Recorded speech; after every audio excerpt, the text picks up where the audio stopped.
নমস্কাৰ সকলোকে পুনৰ এটি নতুন ভিডিঅ'লৈ আপোনালোকক স্বাগতম জনাইছোঁ।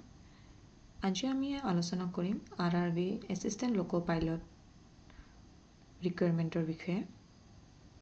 ইয়াৰ টোটেল পোষ্ট হ'ব 11,127 আৰু ইয়াৰ যোনটো RRB গুৱাহাটীৰ আণ্ডাৰত পোষ্টটো আহে সেইটো 676 পোষ্ট।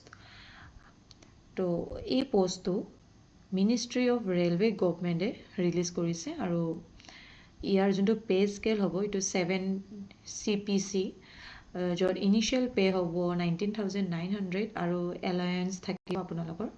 RRB ৱাইজ ইয়াৰ ভেকেঞ্চি চাব গ'লে আহমেদাবাদত 147, আজমেৰত 718, প্ৰয়াগৰাজত 610, বেংগলোৰত 200, ভোপালত 453, ভুৱনেশ্বৰত 801, বিলাসপুৰত 522, চণ্ডীগড়ত 187, চেন্নাইত 156, গোৰখপুৰত 105, গুৱাহাটীত 676, জম্মু শ্ৰীনগৰত 400, কলকাতাত 841, মালদাত 559, মুম্বাইত 1,193, মুজফ্ফৰপুৰত 43, পাটনাত 103, ৰাঞ্চিত 1,300, ছিকেন্দ্ৰাবাদত 1,420, শিলিগুৰিত 600, তিৰুৱন্তপুৰমত 64।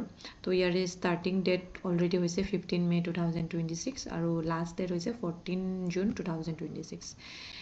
এপ্লিকেশ্যনছ ফিসমূহ ক'ব গ'লে ST, SC, x servicemen, PWD, female, transgender, minority, economical background class এইবোৰৰ কাৰণে 250 আৰু আদাৰ কেটেগৰী জেনেৰেলৰ কাৰণে 500।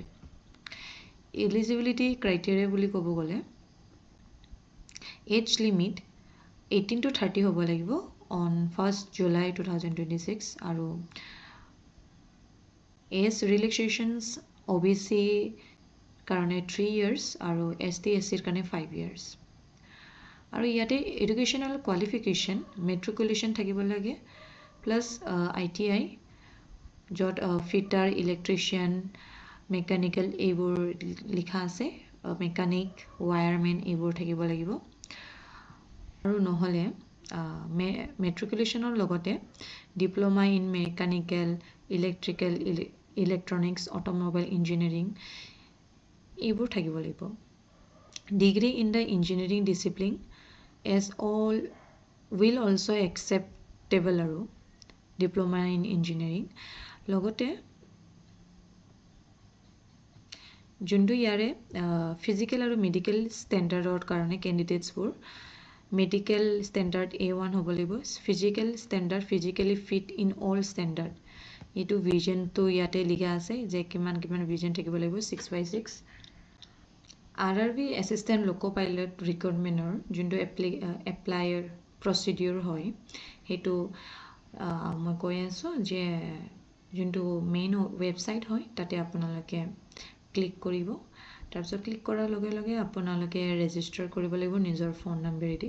তাৰপিছত নতুন এটা ৱেবছাইট এটা অ'পেন হ'ব আৰু সেই তাতে আপোনালোকে নিজৰ নম্বৰ আৰু পাছৱৰ্ডটো দি কিনে অ'পেন কৰি তাতে নিজৰ পাৰ্চনেল ডিটেইল আৰু এডুকেশ্যনেল ডিটেইলবোৰ দিব লাগিব। তাৰপিছত আপোনালোকে পাছপৰ্ট চাইজ ফটো, ছিগনেচাৰ এইবোৰ গোটেই আপলোড কৰি কিনে পে'মেণ্ট কৰাৰ পিছত ফৰ্মটো ছাবমিট কৰিব। ফৰ্ম ছাবমিট কৰাৰ আগতে এবাৰ আপোনালোকে চাই ল'ব। তাৰপিছত আপোনালোকে আপোনালোকৰ ফৰ্মটো ডাউনলোড কৰি ল'ব। থেংক ইউ এইখিনিলৈকে চোৱাৰ কাৰণে।